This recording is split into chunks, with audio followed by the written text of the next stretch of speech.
Turn now to the panic at GE's Appliance Park. Today, workers evacuated after false reports of an active shooter. But it wasn't a hoax or malicious. WDRB's Molly Jett sorts out the confusion that came from an unfamiliar alarm. We hear this blaring siren. I hang up.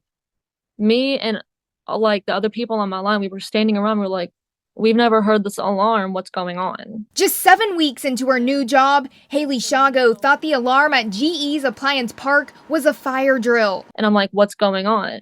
And I hear the words active shooter. Shawgo and her colleagues went from slowly walking out to panic. We had like absolutely no communication, and I thought I was going to die before I knew what was going on. The first report came in around 11:30 a.m. About 10 minutes later, GE employees received text alerts from the company telling them to evacuate or take cover. 11 minutes pass, and GE sends another message saying this is not a drill. We had no idea what was going on. We were all scared, praying for our lives.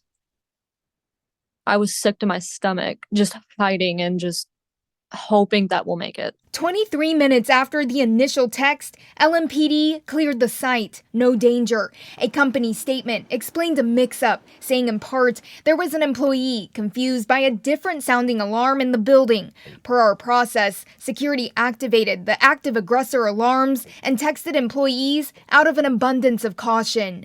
GE needs to do better because this was handled poorly. 12-year GE worker Mark Kaufman agrees. That it needs to be handled better if a situation like that arises again. Like there was no direction, nobody knew what was going on, even the managers didn't know what was going on. LMPD says an individual inside misinterpreted the alarm, called a family member, and then that family member called 911.